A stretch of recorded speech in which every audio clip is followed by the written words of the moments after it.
안녕하세요. 얼마 전 아파트 대출금을 모두 상환했네요.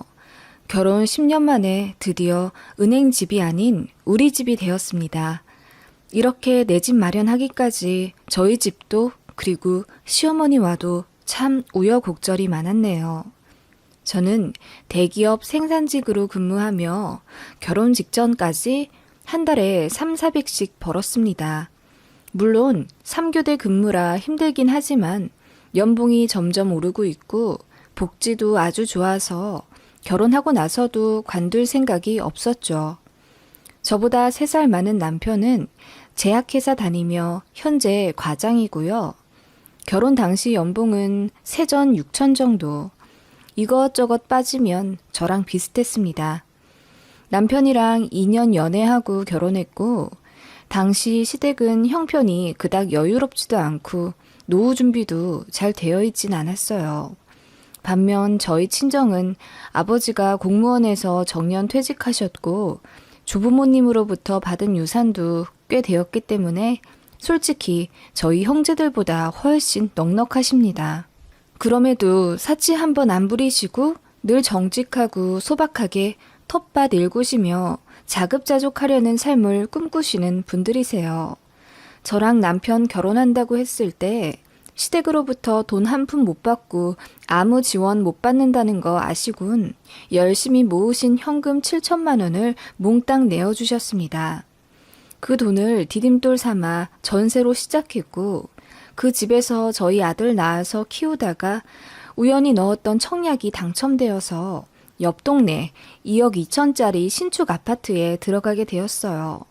사실 육아휴직을 쓸 수 있을 만큼 오래 쓰려고 했는데 뜻밖의 청약 당첨으로 대출을 받게 되었으니 아이 9개월 때 어린이집에 맡기고 급하게 복직할 수밖에 없었죠. 어린이집에 맡겨도 등하원 문제라는 큰 산이 있었는데 그것도 저희 친정에서 도와주셨어요. 몸이 조금 편찮으신 친정엄마 대신 저희 아빠가 매일 아침 차로 20분 달려 저희 집 오셔서 아이 등원시키시고 하원까지 맡아 해주셨죠. 시아버님은 남편 학생 때 돌아가셨고 시어머니만 저희 집 도보 3분 거리에 살고 계셨습니다만 저희가 애 맡기고 둘이 맞벌이 하느라 그야말로 피똥 싸며 바쁘게 살고 있을 때 저희 쪽 쳐다도 안 보시더라고요. 어머님은 문화센터 다니시며 캘리그라피도 하시고 성인 가요 동호회 인가도 들으셔서 주말마다 강당 가시더라고요. 친정아빠가 급한 일 생겨서 등하원 못 시켜주신다고 한 날에 시어머니께 급하게 SOS를 쳤는데 문화센터에서 친해진 사람들이랑 오전에 등산하기로 했다며 못 봐주신다고 하더라고요. 그래서 발 동동 거리다가 결국 그날 지각했었네요. 아이 3시 반에 하원만 좀 안 되냐고 했더니 그것도 안 된다고 하셔서 결국 그날 아이는 데리러 갈 사람이 없어서 저녁 8시에 하원하게 되었습니다. 깜깜한 저녁에 선생님 눈치 보며 아이 들쳐안고 오는 길에 얼마나 울었는지 모릅니다. 그때 처음으로 퇴사를 고민했었어요. 저는 3교대에 남편은 주말까지도 바쁜 사람인데 앞으로 이런 일이 더 많으면 많았지 적진 않을 것 같았고 돈 벌자고 걷지도 못하는 아이한테 몹쓸 짓 하는 것 같아서요. 시어머니에게 처음부터 기대려고 한 건 아니었지만 어머님이 결혼 초에 분명히 그러셨단 말이에요. 저희 일이 바빠서 애는 한 2, 3년 있다가 낳을까 한다 했더니 노발대발 하시며 남편 나이 더 많아지기 전에 빨리 애 낳으라고 낳기만 하면 애 봐주겠다고까지 하신 분입니다. 꼭 어머님을 철석같이 믿고 아이를 가진 건 아니었지만 솔직히 급할 때는 도움의 손길을 뻗을 수 있을 정도는 될 줄 알았습니다. 집도 가깝고요. 그치만 어머님은 아이 낳고 나서 저 친정엄마 조리받고 있을 때 집에 빈손으로 오시더니 정말 애 얼굴만 잠깐 보시고 친정엄마가 차려준 다가 먹고 일어나시더군요. 그리고 제가 애 봐달라고 할까 봐서인지 영상통화도 안 받고 아이의 발길을 당분간 끊으셨어요. 솔직히 서운하더라고요. 그래서 저희도 연락을 안 드렸더니 그제서야 손주 보고 싶다며 뜨문뜨문 놀러 오시고 비싼 옷 망가진다며 아이랑 한번 제대로 놀아주지도 않으신 채 정말 아이 재롱만 재밌게 즐기다가 가시더군요. 아무튼 그 일로 퇴사를 고민한다고 하니까 노발대발 어찌나 화를 내시던지 같이 벌어야지 요즘 세상에 외벌이가 말이 되냐면서 제가 일하기 싫어서 관둔다는 것도 아니잖아요. 솔직히 시어머니 너무 원망스럽더라고요. 잘 도와주지도 않으실 거면 차라리 애 낳아라 성화도 하지 마시지. 그래서 남편 가뜩이나 본인 어머니한테 냉하게 대했었는데 애 낳고 나서 모자 사이 더 멀어졌습니다. 처가댁에는 죄송하고 감사하다며 주말이나 시간 날 때마다 저 없이도 친정집 가서 친아들처럼 살갑게 이것저것 챙겨드리고 오더라고요. 저 몰래 뒤로 친정에 용돈도 많이 챙겨드리고요. 어느 날은 보너스 받은 거 200만 원을 몽땅 친정에 드렸더라고요. 나중에 저희 엄마한테 들어서 알게 된 거고요. 솔직히 시어머님은 입으로 구업을 쌓는 스타일이십니다. 제가 아이 낳은 지 2달도 안 되었을 때 빨리 출산 휴가 끝내고 복직하라고 야단이시더군요. 남편 혼자 돈 벌게 하고 집에 앉아있으면 엉덩이 안 간지럽냐는 겁니다. 제왕절개해서 그 켈로이드 흉터가 덧나서 피고름이 나고 일주일에 한 번씩 드레싱 받으며 재수술 받을 정도인데 아직 회복도 덜 된 몸으로 일하러 나가라 등 떠미시는 게 말이 되나요? 조리원도 돈 빽들여서 갔으면 되었지. 무슨 2달째 쉬고 있냐? 요즘 여자들은 정신력이 없어서 문제야. 나 때는 애 낳고 바로 밭에 나가 일하고 공장 나가 미싱 돌리고 다 했어. 그러면서도 시부모님, 시할머니 다 모셨지. 어머님, 그땐 그때고 지금은 지금이잖아요. 어머님, 조리원은 남들 2, 3주 하는 거 저도 돈 아낀다고 일주일만 있다 온 거예요. 그리고 제가 몸이 다 회복된 것도 아니고요. 회사에서 정당하게 주는 출산휴가 아직도 많이 남았는데 어머님이 왜 그러세요? 네 남편 혼자 일하면서 기저귀값 버는 게 딱해서 그렇지. 너도 아들 낳았으니 나중에 내 맘 다 알 거다. 전 죽었다 깨어나도 어머님 맘은 모를 것 같네요. 결혼하고 나서 어느 순간부터 저도 솔직히 할 말은 하게 되었기에 어머님이랑 트러블이 종종 있었습니다. 제가 보기엔 아닌 건 아니라고 말했고 어머님 뜻대로 순종적으로 굴진 않았어요. 어머님은 신혼 때 저한테 초장에 길을 잡기라도 하듯 툭하면 시댁으로 호출해서 밥 먹으러 오라고 하시군 막상 가면 장도 안 봐놓으셨습니다. 저보고 밥 차리라 이거죠. 저는 결혼 초반에는 시어머니께 정말 잘하는 며느리 되려고 노력했었고 원래 성격이 좀 싹싹한 편이라 어머님도 잘 챙겨드렸어요. 그런데 퇴근하고 나서 2-3번 그렇게 장보고 저녁 차려드리는 일을 하니까 이건 아니다 싶은 거죠. 솔직히 하루 종일 쉬고 계신 시어머니 저녁을 일하고 온 며느리가 장바구니 땀 뻘뻘 흘리며 들고 와서 차려드리는 게 말이 안 되잖아요. 남편은 처음에 무슨 상황인지 몰랐다가 나중에 알게 되고 시어머님 댁을 완전히 뒤집어 놓았죠. 다신 이렇게 며느리 부려먹으면 얼굴 안 보고 살겠다고 으름장을 놓는 바람에 시어머니가 충격 먹고 한 3개월을 연락 안 하시다가 제 임신 소식에 서로 좋게 좋게 화해했었던 일이 있었습니다. 그럼에도 불구하고 어머님의 막말은 좀처럼 수그러들지 않으시더군요. 남편이 한 번씩 그러지 좀 말라고 난리치면 살짝 잠잠하시다가 저만 있을 때 주로 그러셨어요. 결혼 전에는 그냥 무난한 시어머니상 같았는데 결혼하고 나서 어디서 무슨 소리를 들으셨는지 제 귀를 잡으려 하고 전에 없이 우리 아들 소리를 더 많이 하시더라고요. 남편은 제발 그러지 좀 말라고 하고요. 결혼 전엔 안 그러던 분이 왜 저러나 모르겠다며. 저는 처음에 어머님 하시는 말씀과 행동에 사사건건 스트레스 받았었고 그 때문에 위경련도 와서 응급실 간 적도 있습니다. 그래도 어머님은 딱히 변화가 없으셨고요. 어머님 신경 써봤자 나만 손해다라는 생각에 그 이후론 어머님이 무슨 말을 하든 한 귀로 듣고 흘렸어요. 부당하게 대우하시고 시켜 먹으려 하시는 건 제가 상황 잘 봐서 다 거절했고요. 어르신이라 도움이 필요한 건 어쩔 수 없기에 젊은 사람 손 필요한 일들은 흔쾌히 도와드렸죠. 사이가 안 좋다고는 해도 가까이 살기 때문에 저도 며느리로서, 자식으로서 할 도리는 했다고 생각해요. 아무튼 그런 상황에 아이 3살쯤 될 무렵 청약에 당첨된 겁니다. 안 그래도 시어머니 때문에 스트레스 받아서 이사를 알아보던 차에 우연히 넣은 청약에 덜컥 당첨이 된 거죠. 저희가 맞벌이라 뼈 빠지게 같이 돈을 벌긴 했어요.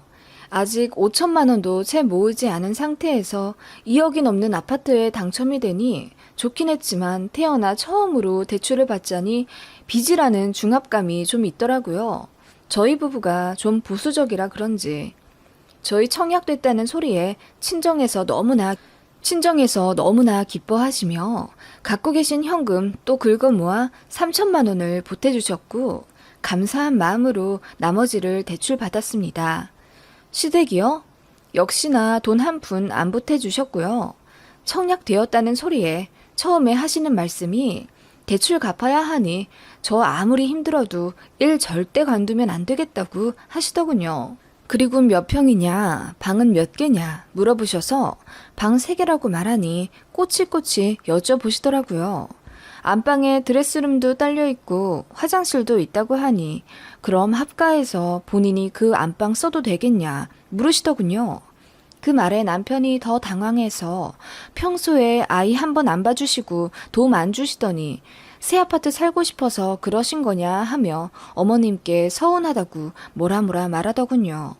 장인 장모님께서는 항상 우리 잘 살라고 물심양면 힘 닿는 데까지 도움 주시는데 엄마는 뭐냐며 화를 냈더니 시어머니가 잔뜩 기 죽으셔선 그 다음부턴 합가 얘기 꺼내지도 않으시더군요.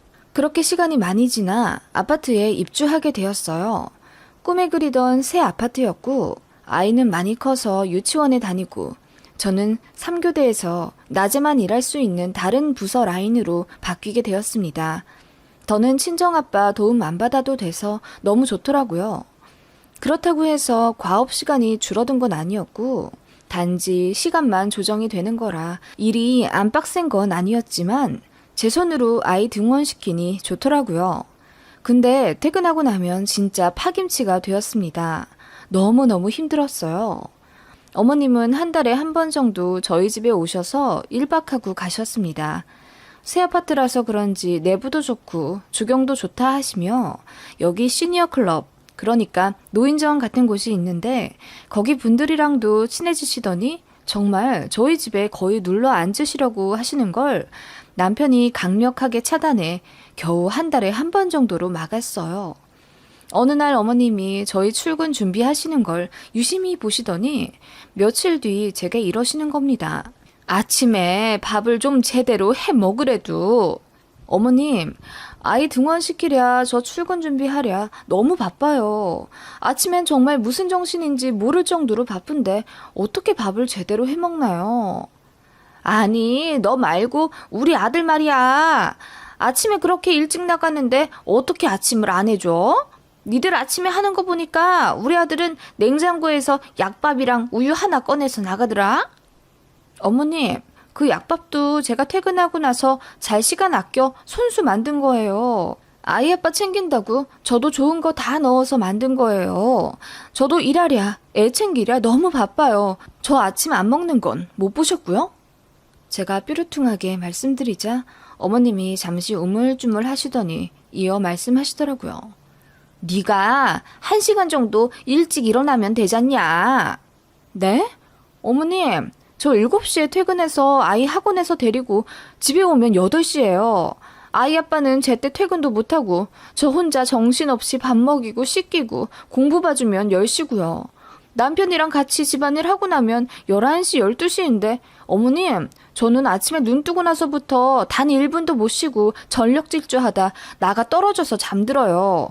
그렇게 다시 7시에 겨우 일어나고요. 네 남편은 뭐 그럼 쉬니? 같이 집안일 한다며. 제 말이 그 말이에요. 저나 남편이나 똑같이 하루 종일 힘든데 왜 제가 더 희생하라 말씀하시는 거냐고요. 누가 더 힘들다 잴 수 없을 만큼 저도 충분히 고생하며 살고 있어요. 제 말에 어머님은 더는 할 말 없으신지 그냥 쩝 소리만 내시다가 이어 말씀하시더라고요. 그래도 네가 여잔데 집안일 더 하는 것도 맞고 네 남편 아침 차려주는 것도 맞다. 밤에 남편 집안일 시키지 말고 그냥 재워. 네가 더 해야지. 그래야 남편이 푹 자서 사회생활 잘하지. 어머님, 저는 사회생활 안 하나요? 저도 낮에 정신 똑바로 차리고 이래야 하는 사람이에요. 어머님 진짜 너무하시네요. 제가 언성을 높이자 어머님은 더 소리를 지르시대요. 남자랑 여자랑 어떻게 같냐? 좌우지간 네가 1시간 늦게 자고 1시간 일찍 일어나서 우리 아들, 아니, 네 남편 좀 챙겨. 어머님의 막무가내 말씀에 저는 어안이 벙벙해서 그만 헛웃음이 났고 말이 안 통하는 시어머님이랑 더 이야기하고 싶지 않아졌습니다. 어머님은 집에 가셨고 저는 남편 퇴근하자마자 시어머님이 하신 말씀을 그대로 전달했죠. 어머님이 내가 당신보다 1시간 더 늦게 자고 1시간 더 일찍 일어나라 하시는데 당신 어떻게 생각해? 당신도 그렇게 생각해? 그 말에 남편이 못 믿겠다는 듯 헛웃음을 치더니 뭐? 그러다 당신 죽어. 아님 내가 이혼당하거나. 엄마는 아무래도 날 호래비 만들 생각이신가 봐. 하며 농담을 했고 제가 장난 아니고 어머님이 정말로 그렇게 말씀하셨다고 자세히 말하니까 얼굴이 울그락불그락 되어선 이젠 더는 못 참겠다고 하더군요. 그 자리에서 남편이 시어머님께 스피커폰으로 전화를 걸었고 시어머님이 전화를 받자 남편이 언성 높여 말했습니다. 엄마, 와이프한테 1시간 늦게 자고 1시간 일찍 일어나서 내 밥 해주라고 했다는 게 사실이야? 그래, 바보 등신 같은 놈. 결혼해서 아침 한 끼 못 얻어먹고 뭐 하는 거냐? 바보 등신 같은 놈 하나 더 있었네. 우리 아버지. 뭐? 이놈의 자식이 돌아가신 아빠한테 무슨 말이야? 우리 아버지도 아침 못 얻어먹고 다녔으니 바보 등신이시겠네? 심지어 엄마는 평생 전업이었잖아. 일 한 번 안 했으면서 우리 아버지보다 먼저 자고 아버지보다 늦게 일어나셨잖아. 그건 왜 그랬어? 남편의 그 말에 시어머니는 우물쭈물 아무 말 못하시더라고요. 남편이 이어 말했어요. 엄마가 엄마 인생 산다는 핑계로 나까지 방치하며 돌아다니시니 아버지는 퇴근하고 나서도 허리 한번 못 펴고 세탁기 돌렸고 아침에도 내 밥 차려서 보자기 씌워놓고 나가셔서 그 새벽에 비가 오든 눈이 오든 아빠는 새벽 5시에 일어나서 당신 아침은 안 드셔도 내 밥은 그렇게 차려놓고 나가셨다고. 엄마는 방에서 코 골고 주무실 동안 남편은 어느새 감정에 휩싸여 눈물을 흘린 채 소리를 지르고 있었습니다. 엄마, 우리 와이프가 나한테 그렇게 했으면 좋겠어? 그래서 우리 아버지처럼 과로사 했으면 좋겠냐고, 어? 그 말에 시어머니가 같이 울음을 터뜨리시며 하나뿐인 아들놈이 말로 지 엄마 죽인다며 오열하시더군요. 나쁜 자식아, 왜 네 아빠 얘기를 꺼내서 이 엄마 가슴에 칼을 꽂아. 그래, 엄마 때문에 아빠 죽었다. 됐어? 이제 속 시원해? 속 시원해. 그동안 우리 와이프가 착해서 그래도 나랑 엄마랑 사이 안 멀어지게 하려고 많이 참고 애썼는데 이제 내가 엄마 보기가 싫어.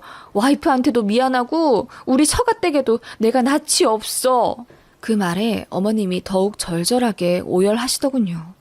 그리고 이내 미안하다고 사과하셨습니다. 과부되고 외로운데 하나뿐인 아들은 세장가 들더니 지 와이프하고 처가댁 뻔질나게 드나들면서 아들 빼앗긴 느낌에 툴툴댔었고 그 마음을 며느리도 안다고 생각하셨답니다. 철없는 거 본인도 아신다고 고치려 하지만 평생 그렇게 살아왔는데 잘 안 된다시며 처음으로 속내를 다 드러내놓고 엉엉 우시더군요. 남편도 북받쳐 오르는 눈물을 참지 못해 꺽꺽 울다가 당분간 보지 말자고 하고 전화를 끊더군요. 저는 남편의 어깨를 감싸 안아줄 수밖에 없었습니다. 그렇게 어머님은 며칠 뒤에 제게 미안하다고 이제 말 조심하고 소중하게 대해주겠다며 장문의 문자를 보내셨고 저는 그냥 시간 좀 더 흐르고 남편도 감정 잘 추스릴 때쯤 연락드리겠다고 했습니다. 그 이후로 반년 정도 서로 연락 안 타가 추석에 명절 핑계로 식사를 하게 되었어요. 어머님은 전과 다르게 많이 차분해지셨고 저에게도 말 조심하시더라고요.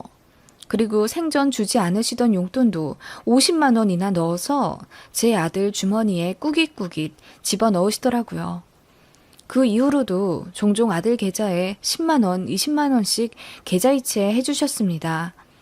남편의 말 한마디에 어머님이 이렇게까지 변화하신 게 신기하기도 하고 시원하기도 하지만 어르신이니 한편으론 마음이 좀 찡하달까? 그렇네요. 남편은 어머님과 아직도 서먹서먹하지만 그래도 해야 할 도리는 해가며 그렇게 지내고 있습니다. 저는 어머님으로부터 더는 스트레스 받을 만한 일도 없고요. 뼈 빠지게 맞벌이해서 아들 학원비도 부족하지 않게 대주고 집 대출도 다 갚았습니다. 아들놈은 훌쩍 커서 더 이상 아기 때처럼 손이 많이 가지도 않고요. 그럭저럭 모든 것이 안정적으로 되어가는 느낌에 저 역시 전보다 한결 여유로워졌네요. 대출금 상환하고 나니 이런저런 일들이 떠올라 글을 한번 써봤어요. 쓰다 보니 시어머니와의 고부 갈등 내용이 돼버렸네요. 아무튼 지금은 뭐 표면적으로는 사이 괜찮습니다. 쓰다 보니 조금 두서가 없었네요. 끝까지 봐주심에 감사드려요.